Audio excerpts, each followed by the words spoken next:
gonna get started here. We have a full program. We have 4 speakers plus a Q&A session. So we have a lot to sort of pack into an hour and 10 minutes. So I want to thank everyone for joining us today. Welcome you. I hope you're all having a great week so far and enjoying your summer. We have roughly 245 folks online with us right now. I'm sure more will join over the next 4 or 5 minutes. So but we want to get started. We have a lot to address today. So I'm David Barissa, I'm Editorial Director of Building Design and Construction. And on behalf of our entire editorial team, again, thank you for joining us today for this special webinar. Of course, it's on key trends in the healthcare market for this year and next.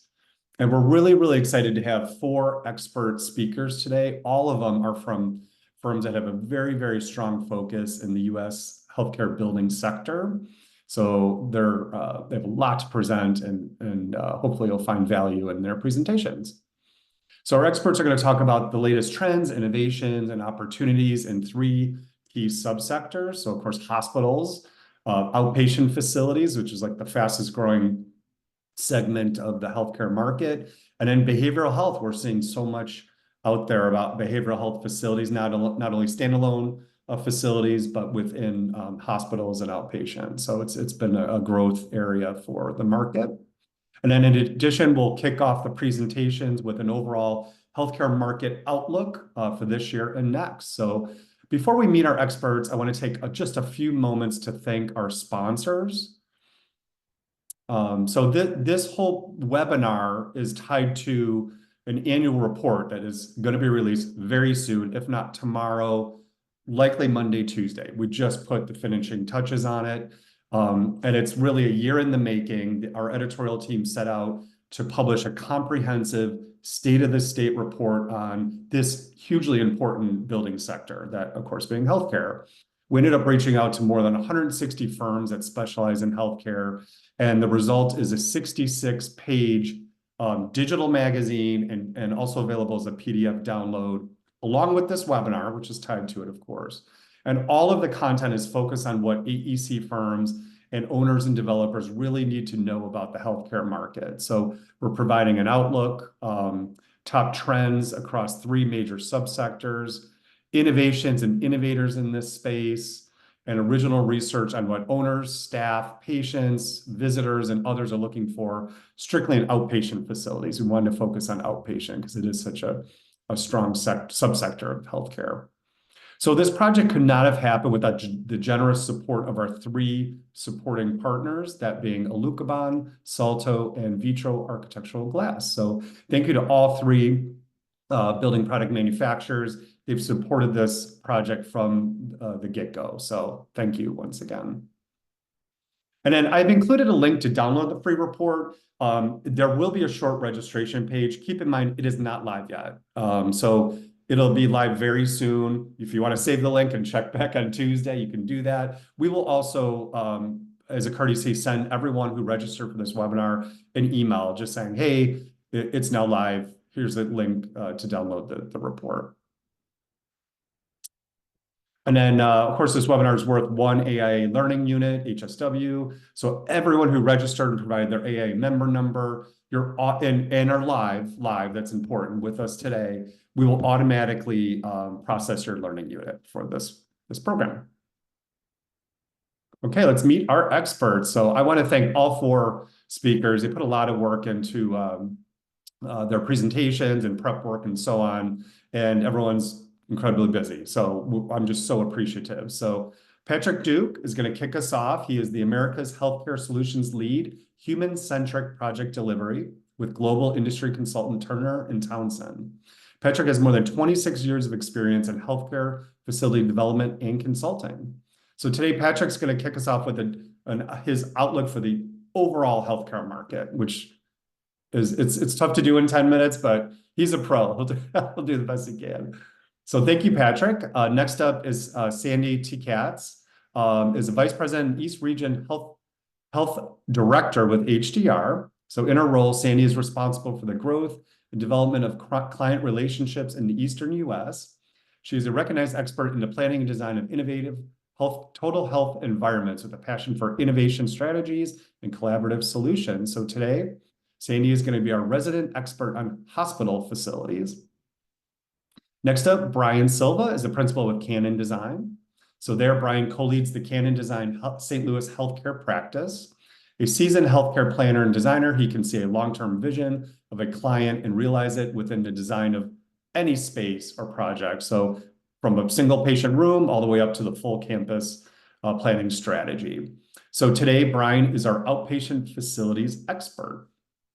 And Debbie Beck is a principal and healthcare operations and strategic planning executive with Perkins and Will. So Debbie's specialty is in understanding how the built environment impacts well-being and brain health. Her decades-long career as a clinician, healthcare executive, teacher, and leader at the front lines of public health and community health has led her to advocate for trauma-informed built environments. And today, Debbie will talk about, of course, behavioral health facilities. So each expert is going to present for 8 to 12 minutes roughly on their subsector. And then, of course, Patrick will kick us off with the market outlook. So the order will go Patrick, then Sandy, Brian, and Debbie. And then, of course, we'll include conclude the webinar with the Q&A session. So we're happy to answer any questions you have. And of course, you could submit those questions using the menu bar at the bottom of your Zoom screen.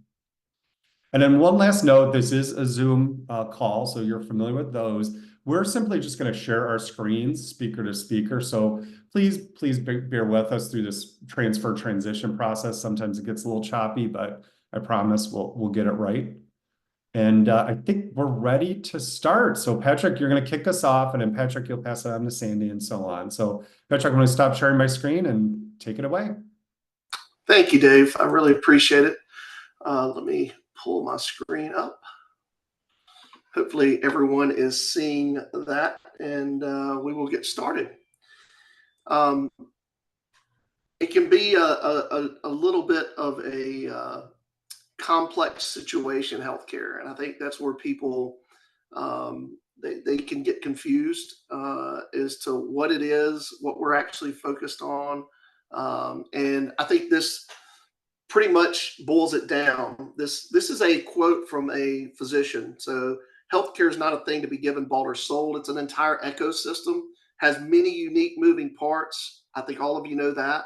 Those parts can be culturally related, they can be geographic related, but it all boils down to the patient. It boils down to their individual needs and what suits them and what suits them at a different part.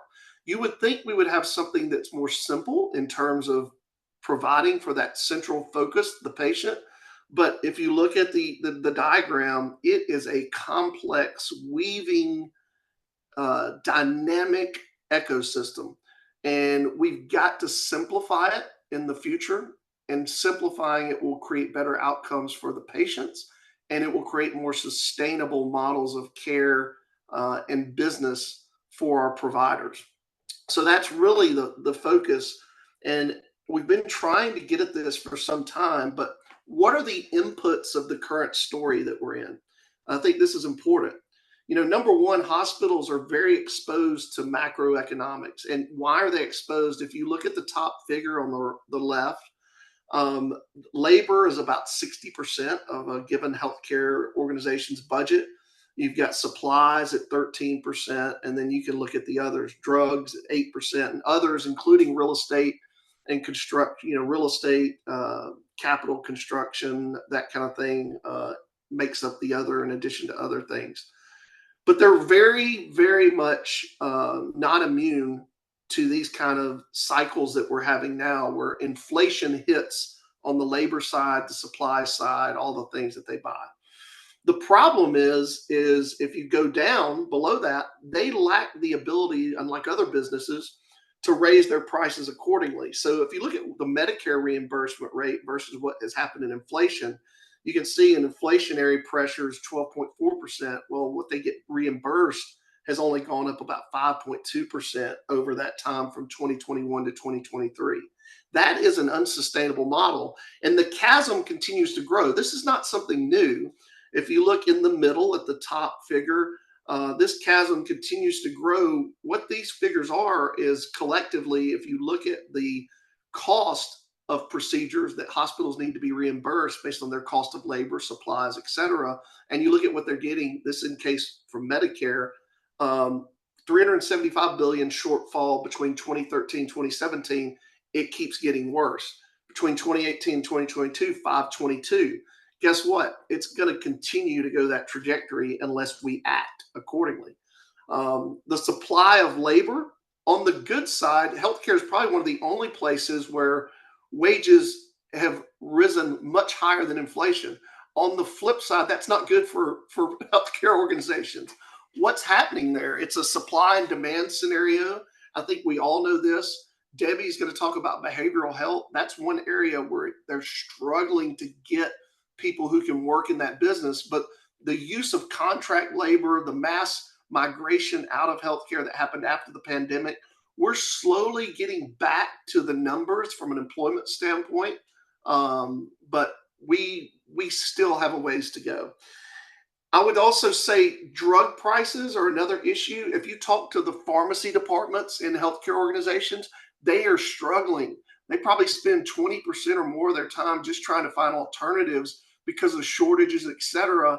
And then you run into a sense of, man, it's a diminishing return on how much time you have to spend to try to find something different that costs less or on par based on shortages, based on cost. It's a very complex situation that they're dealing with on the ground. And we who are serving the industry need to understand that. The last thing I'll leave you with that are the inputs of the story overall from a macroeconomic level, cyber attacks.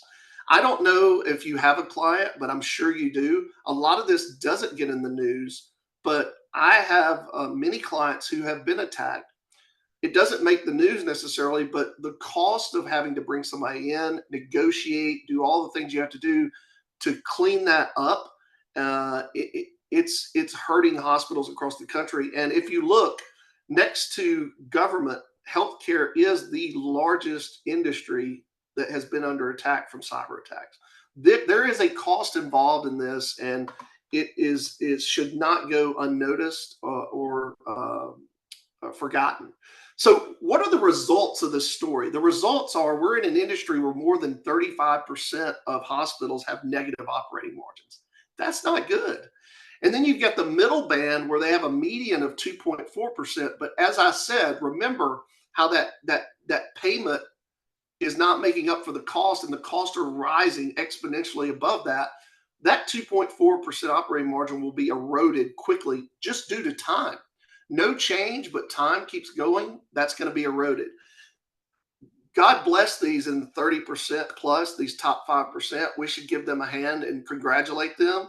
But that is not indicative of the health of our health system from a business standpoint. We need to understand that. That's where we're at. And that's the challenge for all of us moving forward. We have an unsustainable model. All right, what about construction? Most of you are here today to learn about that. I want to thank my friends at Turner. They put this together, and I added to it. But most people think of escalation. If you look at the producer price index, which is my favorite look, about 31.9% escalation through June 2024 from February 2020 before the pandemic. That's extraordinary. Extraordinary. But what people forget is it's not just about time and price and escalation in material and labor. There are also design strategies because of the pandemic or because of sustainability initiatives or just code changes or technology changes. Our healthcare clients are not immune to those things being added in, and over time they become standard. So you can't forget about that. So while most people say, okay, what's the escalation? And then they still say, well, why are we still not at cost? You can't forget about the additional costs that are added in over time due to regulatory, standard practice, technology, these type of things. So escalation 31.9%. But then if you add in these other things from an estimate standpoint, depending on where you are in the country, you could see from February 2020 to now, 46 to 54, 55% adds in the construction cost. So you can't just think about time and escalation. You've got to also think about these other things when you're addressing that. What does this mean for outpatient? Obviously, Brian is going to go into outpatient. Debbie's going to handle behavioral. Sandy's going to take on the overall healthcare when it comes to the hospital environment. But outpatient's booming. So the outpatient trends continue to go up. We continue to see a population shift to older people who need to visit the physicians more. The revenue trends, outpatient's up 8%, while revenue's been flat for inpatient. You have a lot of technological advancements that are allowing for things to be done in an outpatient environment more and more. There's a focus on specialized care. We continue to see ambulatory surgery centers and other freestanding clinics grow and increase. And about 80 to 90% of all healthcare encounters now are outpatient. We project, Kaufman Hall, through their projections, believe that it will be 60% of all hospital revenue by 2025. So that's big. That's something that we need to continue to focus on and need to provide the best settings to provide that care in the most cost-effective way. Well, what about behavioral? Obviously, the pandemic highlighted this. There is a lot of emphasis on it, but again, we still have a hole that we've dug ourselves into that you're not going to dig out overnight, right? The facility design, providing for facilities and environments that can help for care, that's great. Technological advancements are helping out. The shift towards value-based care, we're going to talk about that next before I turn it over to Sandy. But overall, the market growth projections are this is going to be a $115 billion industry in and of itself by 2030. It's going to continue to grow. Private equity continues to invest in both technologies and companies. They're taking a lot of these behavioral health groups and they're combining them and trying to get some economies of scale on the buy side. That continues to happen. And then we're going to continue to have regulatory and policy changes, I believe, in a positive way that impact the behavioral health market. And finally, where do we want to get? I showed you the first slide with all that spaghetti and all that crazy stuff. The ECH Alliance in Europe, this is my favorite graphic they came up with. And so this basically tells the tale of where the U.S. needs to be and where we need to get. The patients and citizens are the focus. All these groups around need to be coordinated in a way that's efficient, effective, and easy to navigate. We don't have that yet, but man, if we could simplify our healthcare market like this, we would be on our way to a lot of success and a lot better outcomes for patients.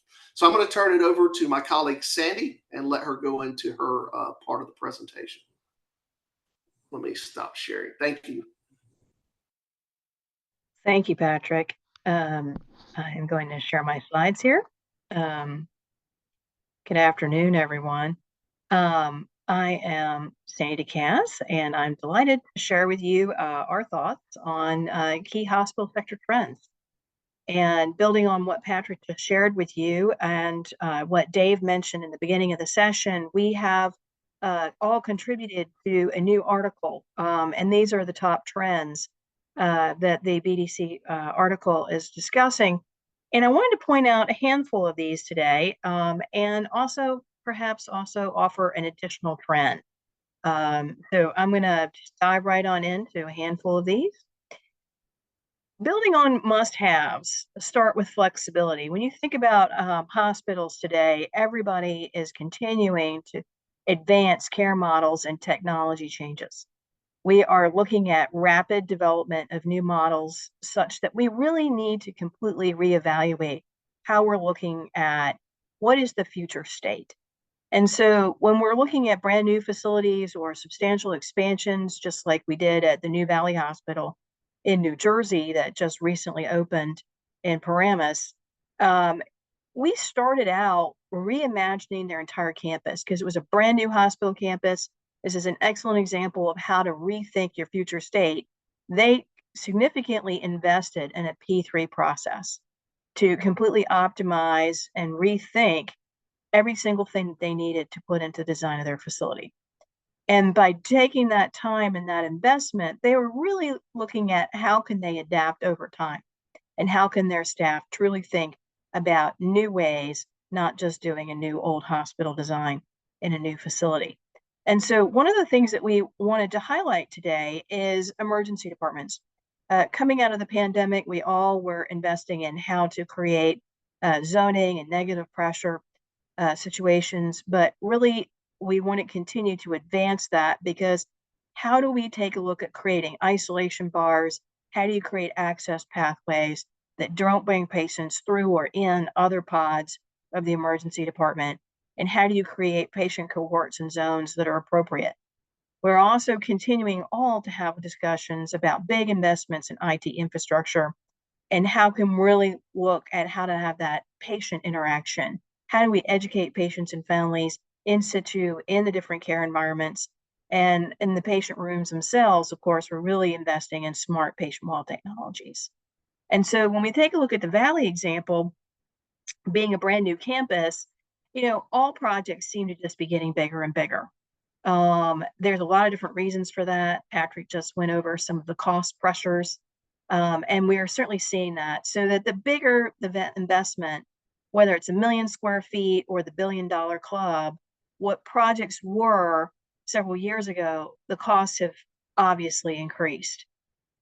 Now, there's a lot of different reasons for still needing to make significant investments, especially in the academic medical center market.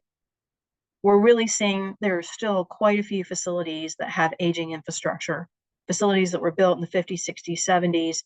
They just aren't able to keep up with the square footage, the bay sizes, the structural requirements, the floor-to-floor heights really needed to be successful. And quite frankly, all of our patients are getting sicker, living longer lives. We've got longer lengths of stay. And we know that more and more academic medical centers or large regional facilities are getting more referrals from smaller and community facilities that just can't handle the volume, or perhaps have closed in those areas. And because of the privatization bed cycle that we've been on for a while, we're really seeing all these different pressures really needing to support the staff and the providers. And because they have a choice as to where they wish to work, making sure that you've got the best environments to produce the best quality care is so important. So we're really starting to see every single one of these projects getting supersized, not only in square footage and cost, but the rate of the $1 billion projects is becoming more and more common. In fact, we have many of them at HDR going on right now. For instance, in San Francisco here for UCSF, we're in the process of working with them to do a $4.3 billion replacement hospital. And of course, the cost of construction is a bit unique, and that is driving a 1.5 million square foot project. But they are also completely transforming not only their brand experience and how people receive healthcare at UCSF, but they're really thinking about how can they truly innovate and be that global leader, that global destination. And many of our clients are thinking about those things. And also they're thinking about the process. How can they get that speed to revenue? How to fast track projects? That's the norm these days. So when we're really thinking about how we're going to take prefabrication and modularity to that next standard, the componentized design components are really table stakes now. It's really all about how can we stretch and innovate to do whole rooms? How can we create a process that's going to truly create sequencing and speed and additional cost savings? Here at OSU in Columbus, you see this almost $2 billion project, and it really took 6 months off the schedule and substantial savings to the owner. And, we're constantly having to ask ourselves, how can we create that value proposition? So that's going to continue to advance. Obviously, flexibility and future proofing is so essential for every health system, hospital of every size. And we're going to continue to advance not only the acuity adaptable conversation about patient rooms, but also how can we create those specialty needs within those acuity adaptable environments. We know that the role of robotics is going to be continuing to advance with high-end technologies and interventional platforms for certain, but we're having more and more conversations about behavioral health preparedness as the emergency department and every aspect of the hospital today for staff safety. And I'm sure we'll talk more about the behavioral health needs today. But one of the other things I would be remiss in mentioning is we need to talk about robotics. whether you're designing for today, for installing robots in your new facility, or whether or not you're getting ready for that future implementation, we need to be having those conversations about planning for it, because the staff and labor shortages are going to continue to force that conversation of facilities of all sizes. And of course, from a sustainability and regenerative perspective, we are definitely going to continue to advance the conversation about energy efficiency. And so many communities have so many mandates now that we need to follow, and that trend is only increasing. But when we think about future and flexibility, we're also looking at how new people are coming online, to looking at how can we elevate design, experience, flexibility, all the different aspects of brand. This is another example in Detroit that's currently being designed right now, and really taking a look at how can we incorporate all the top trends. And I'm sure many of you are seeing this as well as how can we also partner to be able to help us provide the innovations that we need. Henry Ford has a wonderful new partnership with the Shirley Ryan Ability Lab to provide that rehabilitation level care. I'm sure we can think about a lot of different examples about how these key partnerships are also influencing the design. And actually, this is Shirley Ryan in Chicago, brand new tower that we recently designed. It's been open for a couple of years, is an example of this trend. But specialty hospitals, whether it be rehabilitation, pediatrics, cancer, who are all destination facilities who have really strong brand recognition, that they want to elevate that experience for all. They want the system brand synergies so that they can attract and retain the best specialists from around the country. And they really need that philanthropic campaign to assist them with these additional costs to their projects. So we're really starting to see not only the extension of this significant brand experience in the inpatient setting, but how can we extend that to the outpatient setting? I'm sure Brian will talk about this in a few minutes. But, we're really seeing this trend continuing to create even more opportunities that we all need to advance. But I really want to make sure that we also talk about another trend today, which we see only continuing to enhance owners' experience, and that is creating a higher bar of evidence outcomes. When we're starting new projects today, everybody's asking us, how can we have better cost certainty in today's market? And tying back to what Patrick said, whether it's an integrated team delivery model, high prefab goals, fast tracking the project, how many packages can I have, every single step of the way before we even start programming, how can we create a reasonable budget? How can we create a speed schedule that's achievable? That value and performance requirement is really paired with the data and research informed design process that the design and construction industry is investing so heavily in order to create those value propositions, to be able to meet these pressures in the market, these financial pressures. And, we all see a greater demand and need for more and more measures on evidence-based design processes and our innovation processes. At HDR, we're deeply involved in research. I know many of the firms here on the phone in the webinar here today are definitely as well, but we're seeing more and more need for proof of outcome or evidence of outcome.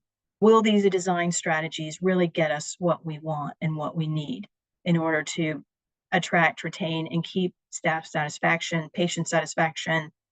And now, so many of the design awards in our industry are keying into evidence-based outcomes. And that trend is continuing to advance significantly in the last 12 months. But all of us are asking ourselves, what are our lessons learned? How can we provide evidence that what we're doing is creating that ultimate value proposition? So the pace and cycle of performance and innovation has only created even more urgency to meet these financial pressures. So I know that's a fast perspective, and I look forward to answering anybody's questions. Excellent. Thank you so much, Sandy, and Patrick as well for the tee up. Agree with everything both of you said 100%, and kind of just to expand on some of the drivers you pointed out, Patrick, from an outpatient perspective, just to dive into that. So I really teed up five things I think that are really going to at least drive the future of outpatient, but certainly there's probably 100 that, I'm not going to talk about today, right? So I think you said it best. Outpatient is the future, which is really exciting, but also a little bit unnerving. And so first, we're seeing an explosion of outpatient cancer centers across the country. And I think this is a direct driver of lots of things happening in the industry. So I'll talk a little bit about that. Safety, security, and the hybrid of technology and the integration of technology, as both of you said, are also coming into the equation. And I think that also plays into Debbie's, conversation as it relates to behavioral health, and how that's impacting post-pandemic, the outpatient world, right? Even outpatient centers, hybrid care models. And this one is really interesting where I think Sandy even said it, where we're starting to see a fusion and a hybrid as hospitals divest an inpatient as a cost saving measure and also from a patient experience measure and shift those care models to the outpatient setting. Staff workplace typologies. This really focuses on the caregiver. And for a long time, we cared a lot about the patients, but we didn't necessarily care a lot about the care teams and the caregivers. But obviously, that's changed in a big way. And so we're starting to see a huge shift in investing more in those spaces. And the last one is really a bigger focus on strategic planning and almost super hyper focused on ambulatory and even sub-service lines within that as a way to really be smart about how you're spending your dollars, because every dollar does count. So just to unpack each one of these quickly, so cancer centers, it's interesting. Maybe a decade ago, there was a pretty decent push to build freestanding outpatient cancer centers, but a lot of them were tied more to academic medical centers, and they were bigger. What we're seeing now is more small, medium-sized, or even micro cancer centers pop up at small, even regional or community hospital sites. And as the map sort of highlights, it's all across the country. And I think this is a driver between new novel treatments, the fact that there's higher survival rates and there's more long-term patients. It's becoming more of a disease than a death sentence, right? And so one statistic I'm looking at here is there's over 1,800 startup and emerging technology companies just last year alone that are in the cancer space, and that number is going to grow exponentially. Those are all outputs, I think, that are driving a lot of those things as it relates to higher survival rates.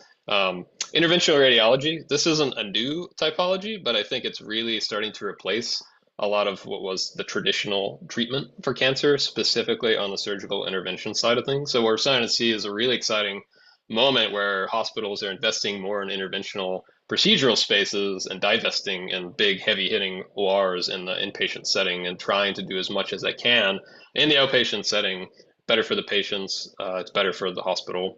And then lastly, a deeper focus on comprehensive services. So this is, instead of building a cancer center with just clinics and infusion and maybe some vaults, maybe some imaging, and that's it, we're now seeing a whole nother side coming into survivorship, into preventative care, and a huge push to invest heavily in those two things to really have more advanced offerings than just the bread and butter standard of care, but also really expand on that. So cancer centers, safety and technology.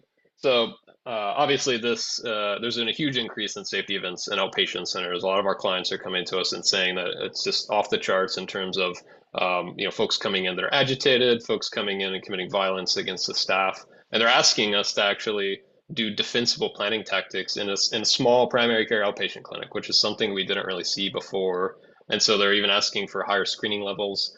The good thing is the technology has come a long way, and we're able to put those things in the building in a way that is more hidden behind the scenes and not right. So it doesn't feel like you're going to a TSA checkpoint.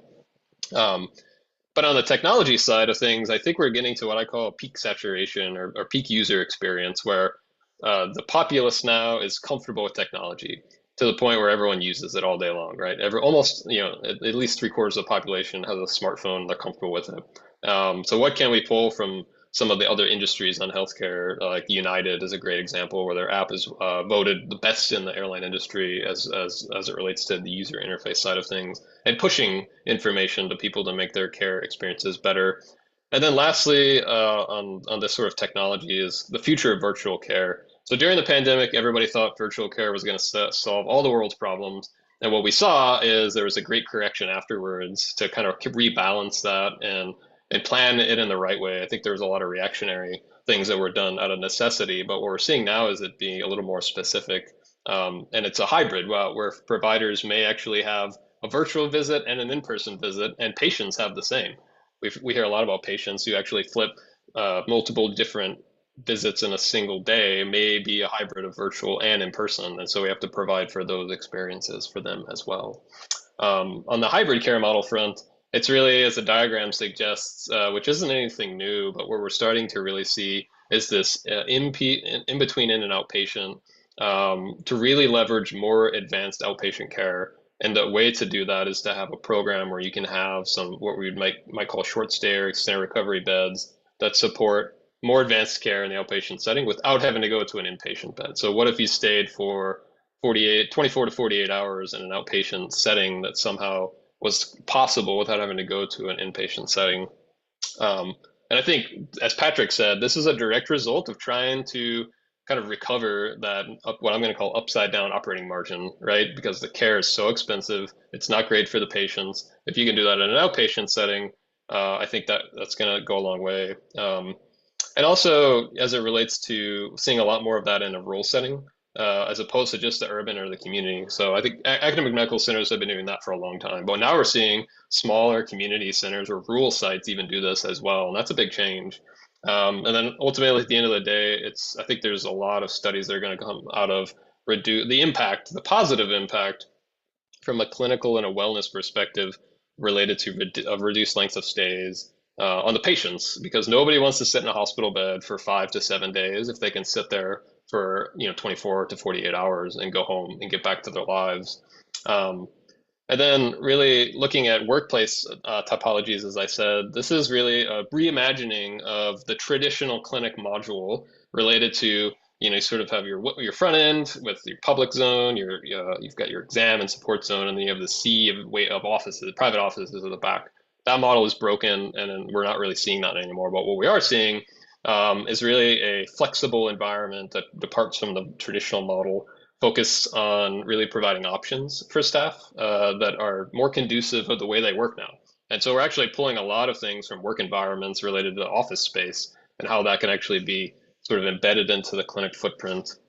And the last thing that really ties it all together, as I said at the beginning, is a much more increased focus on outpatient strategic planning. And I think this really looks at a lot of centers realize that they had a huge real estate portfolio. They might have overbuilt and they have really bad utilization, right? And it's really expensive to operate that. So now they're saying, can we do more with less? There's a huge focus on one-stop shop, which is bringing lots of things together. We're seeing more outpatient centers actually bring what I'm going to call quasi or partial academic medical center missions or academic missions into a community hospital. And all of this, again, as Patrick said, is really to combat that upside down operating model, because now more than ever, every strategic dollar counts, and we have to be really thoughtful with how we spend it. And I think, Sandy, as you said, using evidence and outcomes is a huge way to actually sell that from a business case as well, because that's a direct input on your financials, your patient, your HCAP scores, which then obviously flows into your operating model. And so with that, I will leave you really with sort of thinking about those things there in the diagram. And I think that actually leads probably really well, Debbie, into some thoughts on how outpatient, obviously, then specifically in the behavioral health setting, is even more of an exponential growth factor. So thank you. Thank you. As I'm transitioning, I certainly agree with all of the information that's shared, and probably will share a little bit of what Patrick said earlier, is that we all know that behavioral health is really changing dramatically. So I'm focusing. And definitely the need is out there. There's about a billion people that are nationwide. I'm assuming you're seeing the correct screen. Am I? Debbie, we're not seeing your slide share. Okay, I'm sorry. Let me.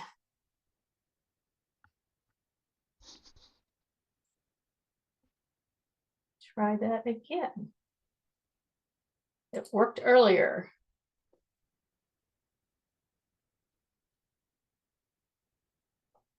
Okay.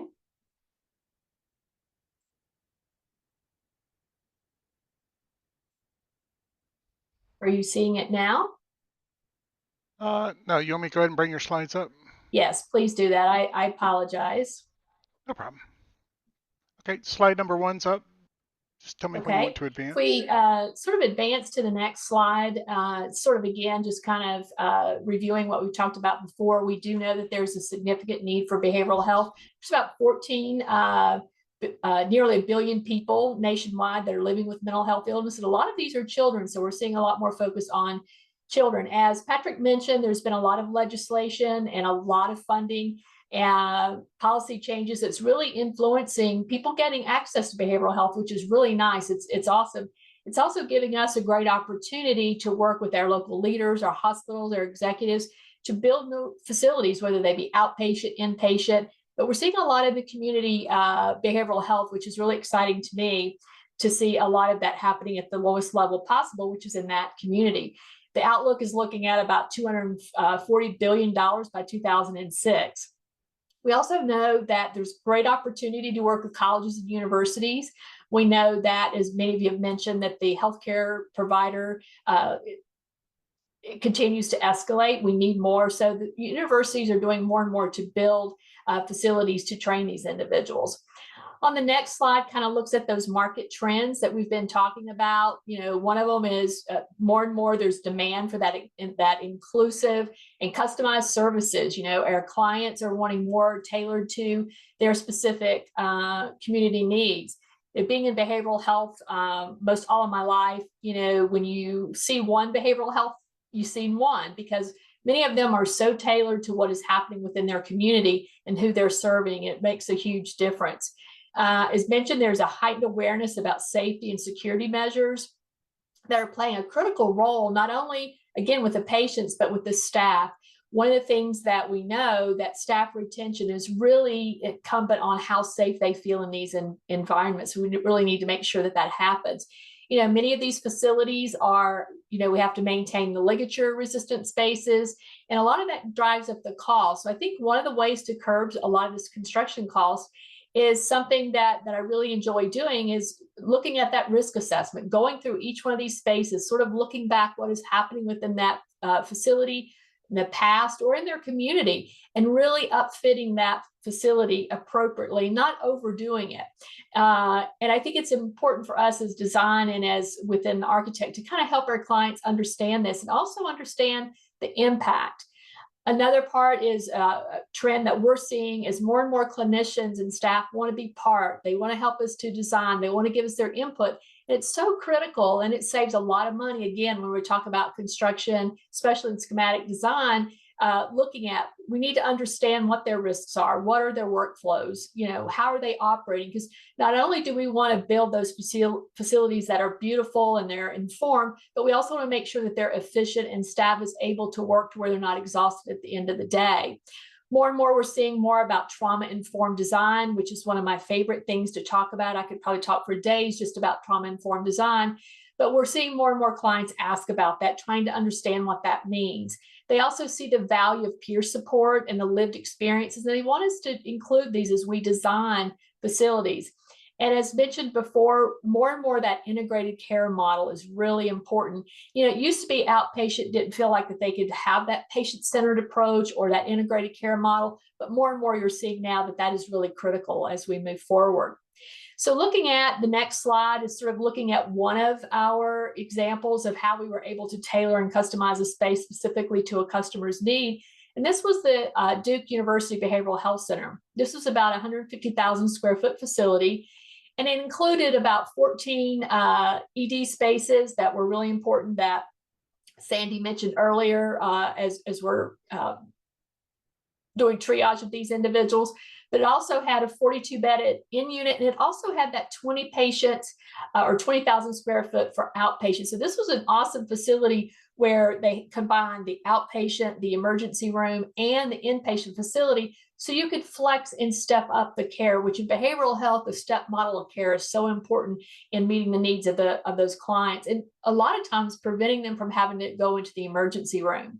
You know, the emergency department renovation was really to right size and to accommodate the future volumes that they were experiencing in that area. This hospital featured a lot of open spaces with very positive distractions so that clients could, or the patients inside these facilities could be very much distracted by things that were positive in the environment. The environment was very flexible, as many of you have pointed out. They used a lot of the outdoor space, not only for nature, but also to use social interaction.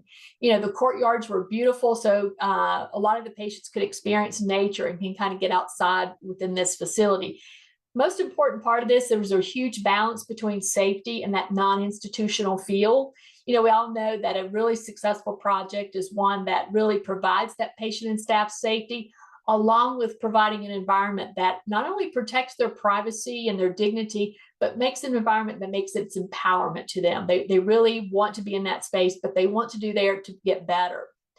The next one is one of my favorite facilities, and is one of my favorite locations. And this was the Medical University of South Carolina, and this is the Shawn Jenkins Hospital. This one is sort of known as one of the most spectrum-friendly hospitals in the country. As you enter into Charleston and you're coming over the expressway, when you look at the landscape and the design features, it kind of reminds you of a sail, which is very intentional. Charleston has a very unique history, culture, and a lot of it involves sailing. And so when you're driving into that area, you kind of imagine yourself being part of that landscape. This hospital had a lot of design with that flex room, the celestial windows, and there was like the built-in garage. There was a lot of the ligature resistance hardware, pull down shutters, and of course the recessed gases that were there.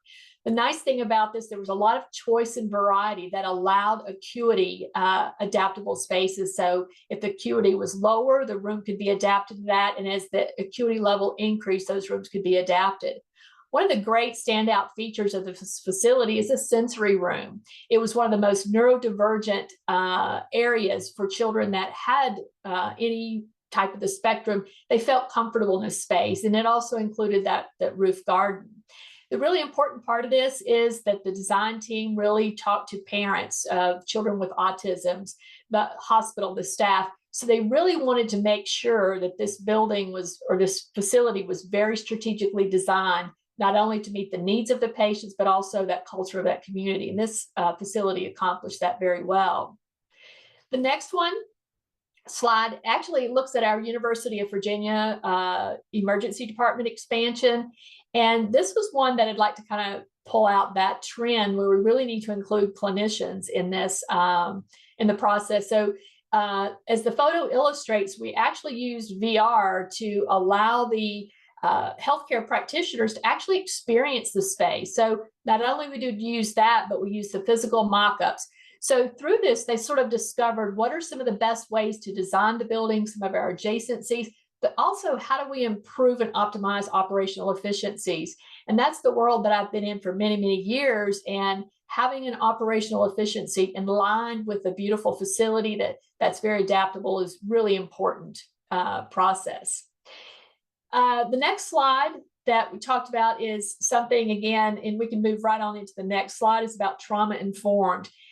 Again, as I said earlier, this is one of my favorite things to talk about, and in my experience have actually witnessed for many years about seeing patients escalate. So we know that we have the fight, flight, freeze, and fawn. Many of this is very involuntary. We can't control this, but I see this even when I walk into a restaurant or into other facilities. So it's not only important in the healthcare environment and behavioral health, but also in any facilities that we have. You know, many of the patients that are going to be in a behavioral health facility, they've had some type of trauma, whether it's the disease or the mental illness itself, which is causing that trauma, or if they've been exposed to violence or abuse. You know, as I mentioned, that response, we can't avoid that. And sometimes when a patient would walk into a facility, if there are things in that facility that would escalate these involuntary responses, it leads to that aggression. It leads to safety concerns throughout the facility. So I think that's really important. I've always believed that a building has the ability to heal and it has the ability to take away. And I always go back to that concept of first do no harm. So I think that that's really important as we're thinking about and looking at facilities. I've also been kind of a little bit about the DAF syndrome. And this is something that was done many, many years ago with a client. And basically, we were going into a facility to renovate a very old behavioral health facility. And basically, it was like the people dressed, act, looked, and felt like the building. And we wanted to reverse that. We wanted to make sure that it was full of energy, full of light, and people really wanted to be there and they wanted to come to work. So it was really important for retention. The next slide, one of the things I wanted to point out is a building that we did, or a hospital, and it's the John S. Dunn project. And this was just an awesome facility where our in-house expertise in neurophysiology actually looked at this building and the design, working with people. It was a very therapeutic environment, and they wanted to make sure that human experience that would reduce the agitation, encourage healing. And they also wanted to make sure that the lighting, acoustics, colors, textures, all of those things were conducive to that. They applied a lot of research on what we all know are the natural daylight that works on the circadian rhythms, but also sleep patterns. We know that sleep has a huge impact on our mental health and well-being, and a facility can kind of help us get into that cycle of sleep. The next slide actually looks at, I know that talked about outcomes. I think Sandy mentioned that. More and more people are saying, are you proving that you are doing evidence-based design? So as part of our Todd E. Wheeler, Todd Wheeler Fellowship Program, which is a program, it was an architect that worked with Perkins and Will for over 30 years. And basically, this is given to up to 3 interns per year for them to kind of come in and work as an architect and to study and understand design. And he asked a lot of questions that we've been talking about. You know, what is that human experience? How does the building impact the ability for the patients to get better? So this was a short but very meaningful research study that one of our interns did. Her name was Connie Lynn. She's awesome. But she took the John Dunn building and took like a couple of the locations and said, we're going to look at first, second, third shift, and how do the people and how the patients are responding to that environment? What aggressions happening? What are some of the negative things that are happening within that space? And they kind of compared it to a facility that did not have these things. So you could see at the bottom right-hand side of that is that those 2 particular areas that were similar to this other facility, there was significant lower numbers of adverse incidents within that facility. Now, there's a lot that has to be taken into this research, and this was just a quick sample based on this time. There's a lot of other great research going on about this building that really the intentional design has really positively affected the patient outcomes. So we're really excited about that. The next slide sort of talks about those other trends, which we've all talked a little bit about. It's about advances in technology. I'm really a great proponent for incorporating telemedicine, primarily as a way to get more qualified healthcare providers and retain them. So many, if they are able to bring in some of these remote technologies, they're able to work swifter and a lot easier. Also, we talked a little bit about using VR and AR, using smart building technologies. But the other thing that's really exciting is the sensory rooms and the multi-sensory rooms, especially for patients who have bipolar or other mild to moderate symptoms. Some of these rooms can actually provide that therapeutic environment that we need. Also, we're seeing more and more group functions, which we know is very positive, and having these incorporated not only at the hospitals, but in any of the outpatient facilities, I think is really important. Peer support is really important. We're seeing more and more of a living room type aspect in these community outpatient where people, you don't have to be a patient. You can just come in and hang out in this living room and kind of talk with peers and kind of help them work through some of your problems, which we're seeing a lot of that. Also, we're seeing a lot more of the intensive outpatient, whether it be eating disorders or substance abuse. I think these are up and coming and great design opportunities for all of these digital advances. The next slide and the last slide is one of the things that I've kind of built my thoughts and ideas of career is about integrated care. You know, we really need to understand that behavioral effect and physical effect are all integrated. And we really need to make sure that when we're designing facilities, that we make that adjacencies and that flow to where this continuum of care can happen easily. And if we're not able to provide it in the facilities that we're building, how do we partner with the community? How do we help the institutions form those partnerships to make sure that there's that more of an integrated model, especially when we're looking at social determinants of health? So I think all of these are giving us a lot of great ideas and ways to be more innovative in our design. So I'll send that back over to you, and I appreciate and look forward to answering any questions that you may have.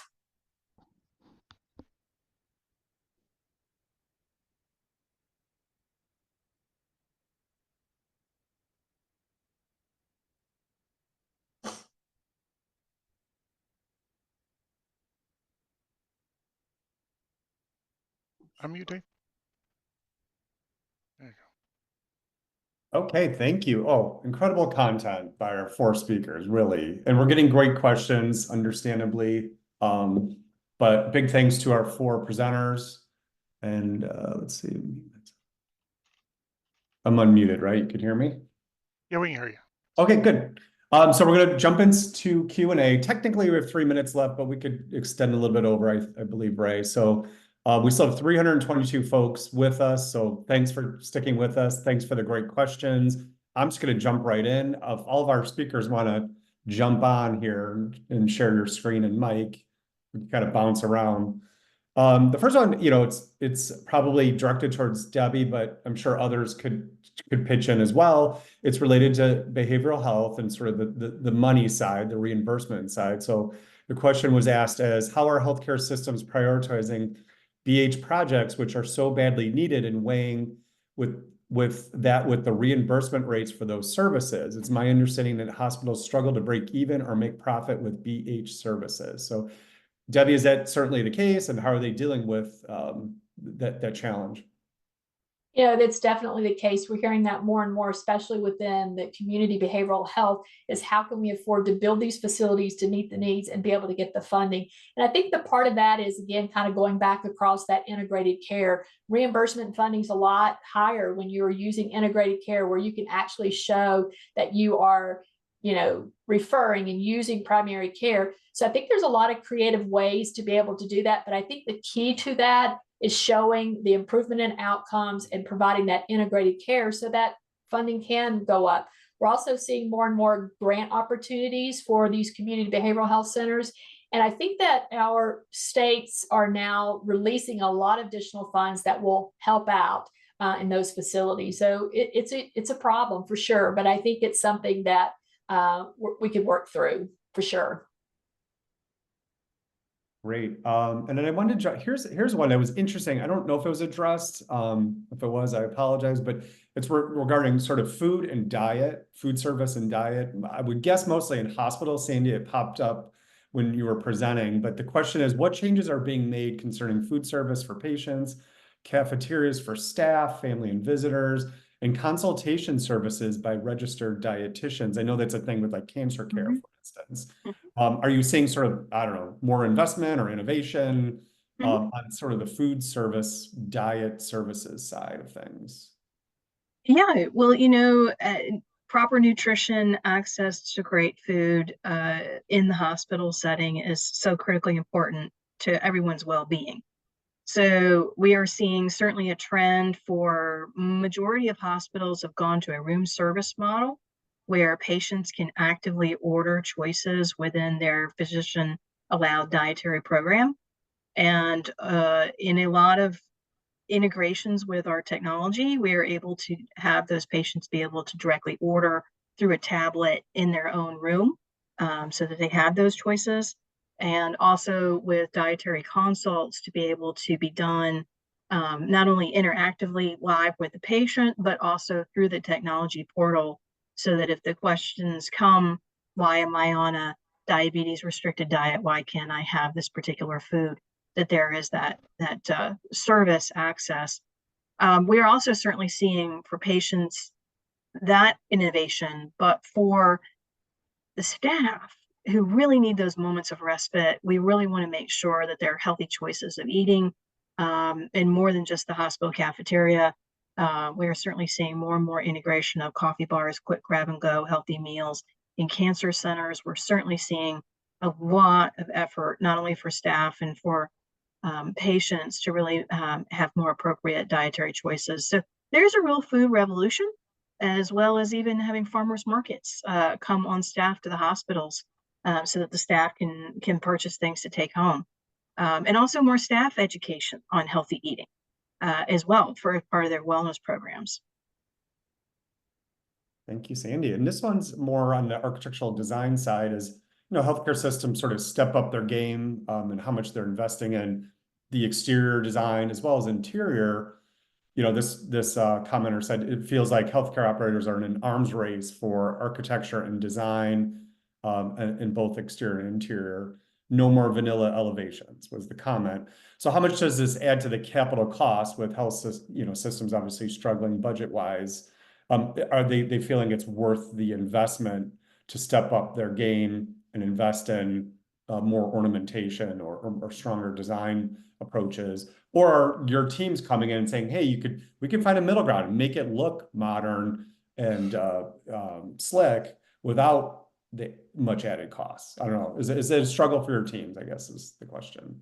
Well, when you're thinking about how do you weigh the cost of a design option, we early on in the process take a look at not only what the health system's goals are, but what the budgetary opportunities are, and where are we going to steer dollars to get the maximum experience that's appropriate for the area of the facility. So we work with a lot of our clients who want to make sure that they're providing a great environment for safety, the best quality care, the best innovation for integration of technologies, but they're very budget sensitive. So we can do a lot with sustainable materials that are on the market today to provide not only sustainable design solutions, but also maintenance friendly, durable materials. And there is a great deal of attention paid to how is the community also going to receive this facility? How are we going to be a good neighbor? How are we working into the appropriate urban or suburban context? So there are also competitive challenges. If you've got multiple health systems competing in the same market, there is a bit of an experienced design expectation as well. Question is direct. Oh, I'm sorry. Go ahead, Sandy. I'm just saying cost sensitivity is at the forefront of every conversation that all of us have with our clients. And this one's directed at Brian. Brian, this one's related to the comment you made about safety and security and outpatient facilities. And you're able to largely have it sort of behind the scenes, I think is the term you use. I'm wondering if you could talk about even give a few examples of whether it's technology or design solutions of how you're solving that very difficult problem, keeping staff safe from, people that maybe are agitated or coming in very upset, not behaving properly. Yeah, I mean, it's a hard thing to do in a tradition. Like, it's easier, obviously, if the facility's behavioral health focused, because then I think there's a certain expectation, right, that you're going to go through a screening process and there's going to be some protocols. But when you're just walking into your provider clinic, it could be very off-putting to have to go through a formal screening process, right? It's like, that's not what people expect. And so there's a lot of technologies that use either AI or screening or facial recognition and for threat detection that are sort of just using cameras, and it's really taken off. A few years ago it was on the market, but it wasn't very well tested, and now we're starting to see those deployed all over the place. And that's the behind the scenes side of it. It's kind of happening, and there's somebody monitoring that. But it's taken the onus off human error, right? Because if you have to have a person looking at everybody, ultimately there's going to be things that they miss, and it's hard also to have an entire staffing team on the security side, because we're seeing challenges hiring security staff as well, just like we are with patient care staff. So that's a little bit about the inflow. But then from a defensible design, those are tried and true things that everybody learns about in architecture school, and they've been around for decades and decades. But it's really just how do you have barrier defensible design for the staff so that they have safe spaces they can retreat to quickly, right? If there is an event, they know where they can go to be safe. I think even thinking about that in just a basic clinic is really important nowadays, especially with all the things happening in the world. So. And then cyber attacks. So I think Patrick dropped off, I believe. He probably had to attend another meeting. Cyber attacks, where do AEC firms come into this? Like, are owners, developers looking to traditional AEC firms for solutions, or is it like a completely separate consultant that's hired, either by the owner or by the AEC team? I'm just curious do you play a role in that in new projects or major renovations?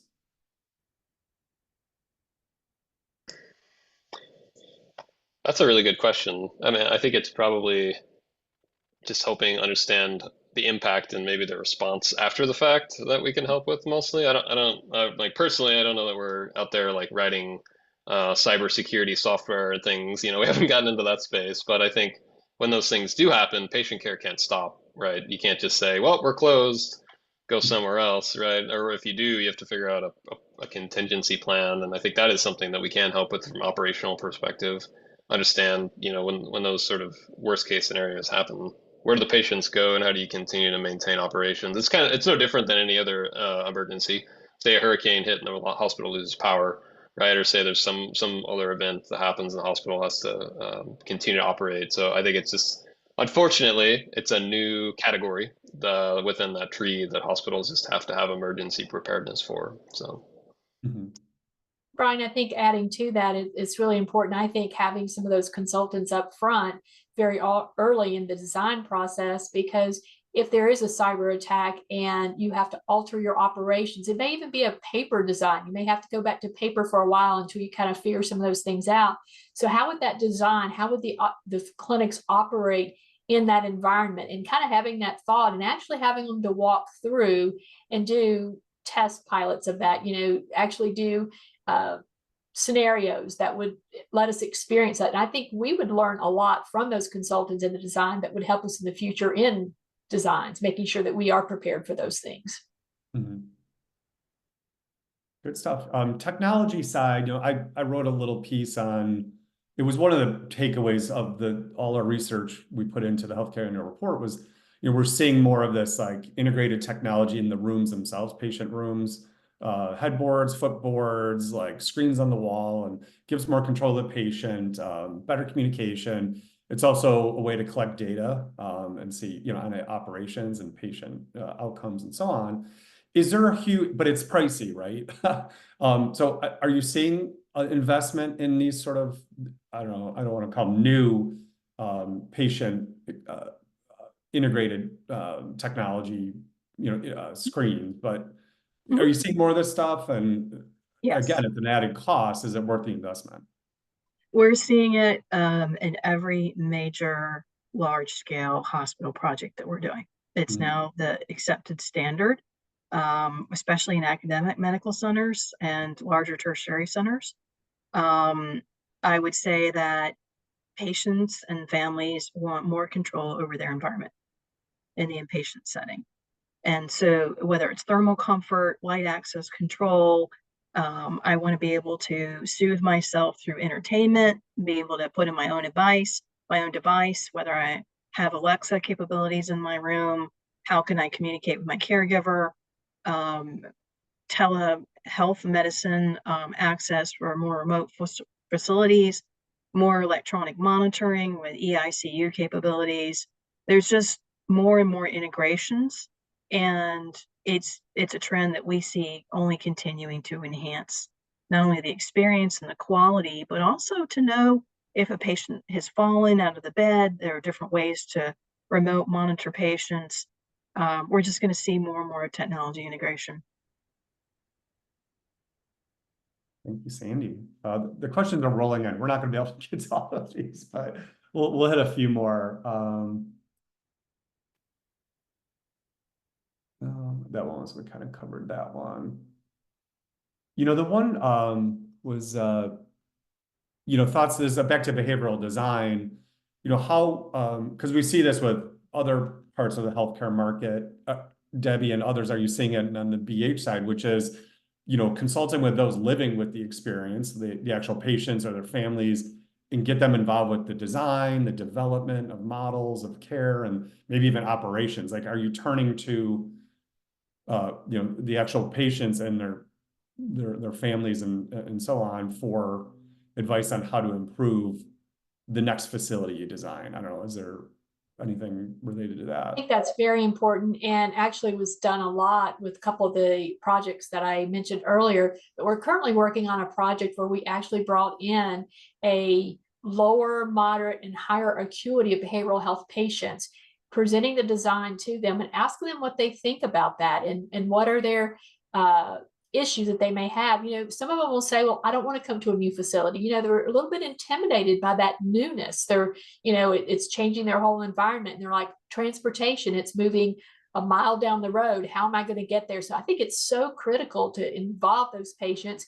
And, you know, they're not always right, but it's always important. So listening to them and getting their fears. And we noticed with this recent workshop that we did, we lowered their anxiety about this new facility.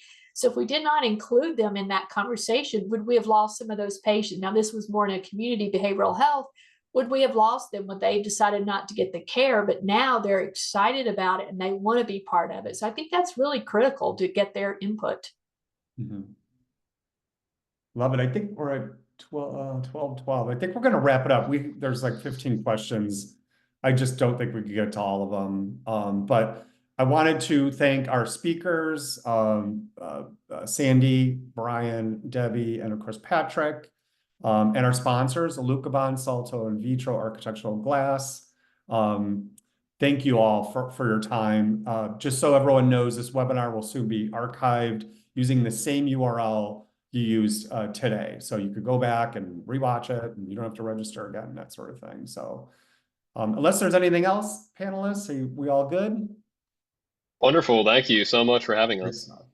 Absolutely. Thank you so much. And thanks to all the attendees. Absolutely. Thank you. Yes. Thank you, everyone who attended and spoke and sponsored and supported. So have a great rest of your day. Thanks, everyone. Thank you. Thank you. Take care.